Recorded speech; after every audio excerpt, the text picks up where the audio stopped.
हे प्रकरण दाबण्यात आलं।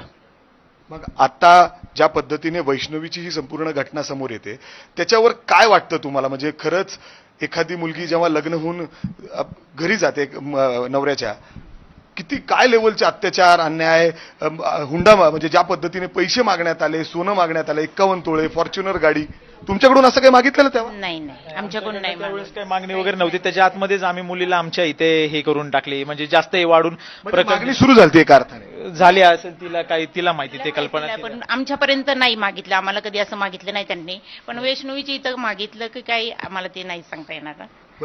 वैष्णवीवर अशा पद्धतीने अन्याय अत्याचार होत होते, म्हणजे ज्या पद्धतीने तिचे वडील सांगतायत की तिच्या पूर्ण शरीरावर वेगवेगळे वर्ण होते, त्या ठिकाणी एवढं मारलं जायचं? तिच्या मिस्टरांनी मारलं तिला, हे दिसत होतं। म्हणजे तिचे मिस्टर तिला सारखे त्रास देत होते तिला। तुम्ही जेव्हा त्याच्यामध्ये मयुरीचे मिस्टर पण त्यांना सांगायला जायचे की हे सगळं चुकीचं आहे, असं तुम्ही नका करू, मारहाण वगैरे भांडणं सारखी सतत व्हायची। शशांक आगावणे त्यांना बोलायचे की तुमचा काय संबंध आहे, तुम्ही तुमचे नवरा बायको वगैरे बघून घ्या सगळ्या गोष्टी, तुम्ही काय आमच्यामध्ये पडू नका। यांना तर सगळं पैसे पाणी सगळ्या गोष्टीवरनं ब्लॉक करून ठेवलं होतं त्यांनी, त्यांच्या घरच्यांनी, सुशील आगवणे आणि मयुरी आगवणेला। हे सीसीटीव्ही फुटेज एकच आहे की आणखीन अशा घटना घडलेल्या ज्या पद्धतीने अन्याय अत्याचार होत होते? पॉलिटिकल प्रेशर सुद्धा आहे हे ह्याच्यामधून दिसतंय। तुम्ही सांगता की पोलिसांमध्ये तक्रार देऊन सुद्धा तिथं काही, जर ती तक्रार एवढी कडकपणे घेतली असती तर आज ही वेळ आपल्याला कोणालाच बघायला मिळली नसती। एखाद्या मुलीसोबत हा जो अन्याय झालाय, आत्महत्याचा प्रयत्न वगैरे झालेला आहे, ते बघायला आपल्याला आज कोणालाच बघायला मिळलं नसतं जर त्यावेळेस ती दखल घेतली गेली असती तर।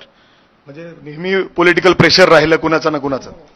हो बरोबर आहे। आम्ही केली ती तक्रार त्यावेळेस दखल घ्यायला पाहिजे नव्हती पोलीस लोकांनी, पण त्यावेळेस त्यांनी काही लक्ष दिलं नाही जास्त। का आता आमची बाजू थोडीशी हे कमजोर आहे, त्यामुळे त्यांनी लक्ष दिलं नाही। आणि ते कसं पॉलिटिकल मध्ये असल्यामुळे त्यांची जास्त चालू गेले तिथं। मला अजून एक विचारायचंय, तुम्ही वैष्णवीच्या आईवडिलांशी बोलणं झालं का? आज एक छोटंसं बाळ 9 महिन्याचं म्हणजे आत्ता मिळालेलं आहे, तुमचं काय काय भावना होते त्यांच्या? तुम्ही म्हणजे खरंच अर्थाने ज्या पद्धतीने तुमच्या मुलीवर अत्याचार होत होतं, तुमची मुलीने एक भूमिका घेतली आणि ती घरी निघून आली तुमच्याकडं, जर ती गेली असती तर ही वेळ आली नसती कदाचित? आली, बरोबर आहे। तिने जायला पाहिजे नव्हतं आईकडे। जर त्यांनी मारहाण केली होती तर तिने छोट्या बाळाला घेऊन तिच्या आई वडिलांकडे जायला पाहिजे नव्हतं।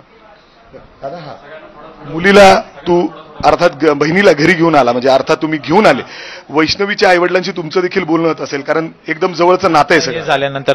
तिच्याबद्दल वैष्णवीच्या आईवडिलांना पण भरपूर गोष्टी चुकीच्या सांगितल्या गेलेल्या आहेत त्यांच्या सासरकडनं। वैष्णवीच्या आईवडिलांना पण गैरसमज भरपूर झालेले आहेत मयुरीच्या बद्दल, पण आज सगळं जे चित्र आहे त्यांना ते खरं समोरासमोर सगळं दिसलं की काय चुकीचं आहे आणि काय बरोबर आहे, कोण आपल्याला खरं सांगत होतं कोण खोटं सांगत होतं। आम्हाला एकदा सीसीटीव्ही परत दाखवा। हे सीसीटीव्ही जर बघितलं तर हगवणे कुटुंबियाकडून काय पद्धतीने या सुनांवर अन्याय अत्याचार केले जात होते हे स्पष्ट होतं।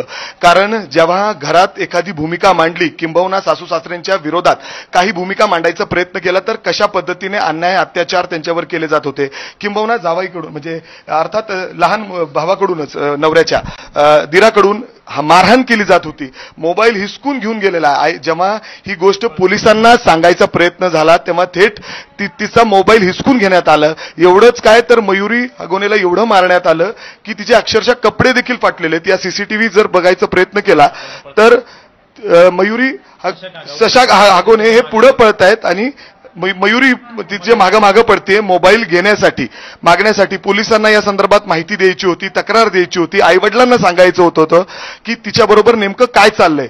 आपण बघू शकतो या सीसीटीव्ही फुटेजमध्ये स्पष्ट दिसतंय की ती तिच्या मागं पळतीये, दिराच्या मागं, आणि मोबाईल मागतीये, मात्र कुणीही मदत करायला तयार नाही। अशा पद्धतीने या हगवणे कुटुंबियाकडून अन्याय अत्याचार होत होते। हे जेव्हा घडलं तुम्ही पोलिसांना तक्रार दिली होती? हो त्यावेळेस दिली होती तक्रार, दिली होती। काय पोलिसांनी तेव्हा दखल घेतली यामध्ये?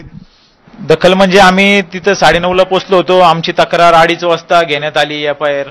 तोपर्यंत आम्हाला थोडं बोलत होते की समजूत वगैरे करून घ्या, त्यांना कुठेतरी वरतून प्रेशर असेल की बाबा यांचं मिटतंय का इथल्या ग्राउंड लेवललाच बघा, वरपर्यंत FIR वगैरे इथपर्यंत जाऊनच देऊ नका, त्या प्रकारचा प्रेशर असू शकतो त्यांच्यावर। म्हणजे एवढे घरातले क्रूर असू शकतात।